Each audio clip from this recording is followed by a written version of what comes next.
पर अपने हिस्से की सीटें भी दी, कुछ समझौते भी किए राजस्थान से लेकर यूपी तक और बाकी स्टेट्स में भी, जबकि बीजेपी ने अपनी सीटें बढ़ाई हैं,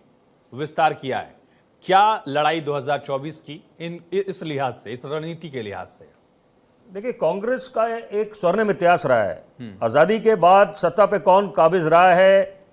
ये किसी को बताने की आवश्यकता नहीं है। ग्रैंड ओल्ड कांग्रेस पार्टी कहा जाता है, बड़े महानुभाव दिए हैं, लेकिन वर्तमान के दौर में ऐसा प्रतीत होता है कि कांग्रेस अपनी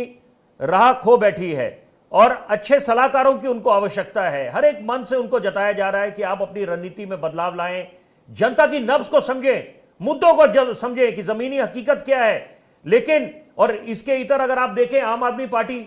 जिसका जन्म कब हुआ, 2012 में हुआ, 12 साल की राजनीतिक दल है, लेकिन वहां पर उन्होंने जनता के मुद्दों को भी समझा है, जनता की नब्ज को समझा है और बदलाव लेके आए हैं अपनी रणनीति में। लेकिन कांग्रेस जानकर अनजान बनी हुई है। और सबसे बड़ी बात है, कांग्रेस इस बात में संतुष्ट है जिसे अंग्रेजी में कहते हैं सेकंड फिडल।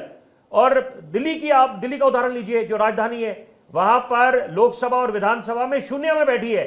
लेकिन इस बात से संतुष्ट है कि आम आदमी पार्टी ने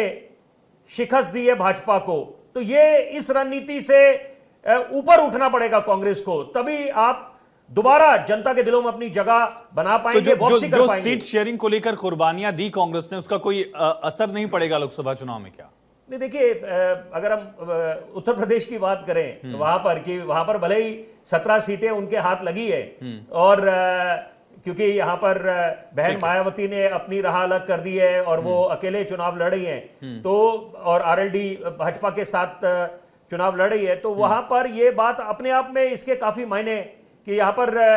कांग्रेस को भले ही यहां पर सीटें मिली हैं और सीट शेयरिंग को लेकर ये अटकलें लगाई जा रही थी डे वन से, जब इंडिया अलायंस का गठन हुआ, कि वहीं पर पेच फंसने वाला है। और कांग्रेस के पास विकल्प क्या है इस समय कि यहां पर जितने क्षेत्रीय क्षत्रप हैं उनके साथ इनको समझौते करने पड़ेंगे, क्योंकि नहीं पर और सही मायने में देखा जाए तो इंडिया अलायंस का, बड़ी जिम्मेदारी से मैं एक बात बोलना चाहता हूं आपके दर्शकों के लिए, कि यहां पर इंडिया अलायंस का जो गठन हुआ